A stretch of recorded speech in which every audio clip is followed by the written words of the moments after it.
이번 윤리위 결정과 관련한 뒷얘기 정치부 우정환 기자와 더 자세히 알아보도록 하겠습니다. 우 기자, 평소에 자신만만했던 이준석 대표 아니겠습니까? 그런데 어제 윤리위에 들어갈 때는 좀 울먹거리는 모습을 보이기도 했습니다. 안에 들어가서는 어땠습니까? 네, 안에서는 이제 다소 좀 다른 모습을 보였다고 합니다. 그래요? 예, 말씀하셨던 것처럼 들어갈 때는 눈물을 비추고 또 목소리가 좀 떨리는 그런 모습을 보이기도 했었죠. 제가 지금 가서 준비한 소명을 다 할 수 있을지, 아니면 그걸 할 마음이나 들지, 그리고 혹시나 가가지고 제가 감정이 북받쳐 오르지 않을지 잘 모르겠습니다만은. 하지만 정작 윤리위 회의장 안에서는 비교적 감정 기복이 없는 모습으로 소명을 했다고 합니다. 그 사정을 잘 알고 있는 국민의힘 핵심 관계자는 차분하게 서로 존중하면서 진행했다. 논쟁도 없이 원만했다라고 전했습니다. 울컥하는 모습을 다 보여주고 들어가서 그랬을지도 모르겠네요.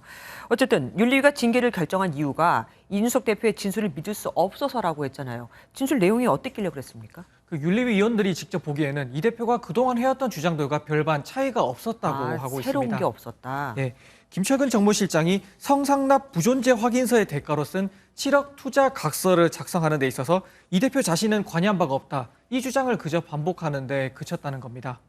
그 심지어 이 대표 스스로 내가 봐도 의심할 수 있겠다라면서 자신의 주장이 신빙성이 약해 보일 수 있다는 점을 인정하기도 했다고 합니다. 예. 또 여기다가 윤리위가 발표한 내용이죠. 그 사건 의뢰인과 변호사 간 통상적 위임 관계라는 표현을 한번 볼 필요가 있는데요.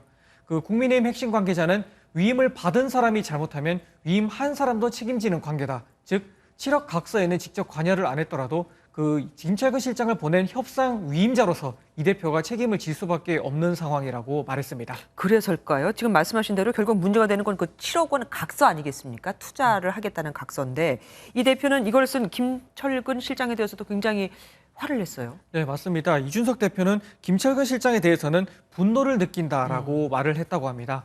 그 나도 김 실장이 그걸 왜 썼는지 모르겠다라면서 말을 했다는 건데, 즉 나는 모르는 행동을 했으니 분노했다. 이런 설명을 이제 소명을 한 게 되는 겁니다. 네. 그 윤리위도 이 대표보다 김 실장의 책임이 더 컸다고 판단을 했죠. 그래서 이 대표보다 큰 당원권 정지 2년이라는 징계를 내렸습니다. 네, 알겠습니다. 그런데 지금 아까 쟁점 방금 말씀해 주셨지만 더 큰 쟁점이 있습니다. 성상납 의혹에 대한 규명이 없이 증거인멸 의혹만으로도 이렇게 징계를 할 수 있는가? 맞습니까? 네, 윤리위는 범죄가 있느냐 없느냐 이것과 증거인멸은 별개라는 이제 입장을 가지고 있습니다. 예. 자신들이 이제 대법원 판례를 살펴봤더니 증거인멸이나 또는 위조, 변조 같은 것들이 앞선 범죄 성립 여부와는 관계가 없다라는 점을 충분히 검토를 했다는 겁니다. 여기에 윤리위는 윤리위 판단과 수사기관 판단이 별개라는 점도 강조하고 있습니다.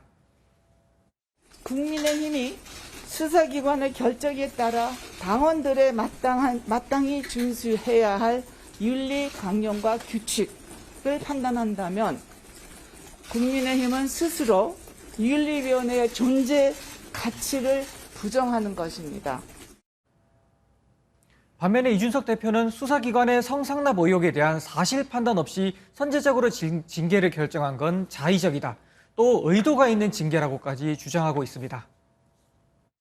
사실이 인정되느냐 아니냐가 돼야지 이게 처분이 가능한 것인데, 앞으로 믿기 어려운 것에 대해서는 전부 다 문제를 삼겠다고 한다면 이게 굉장히 좀 의아하죠.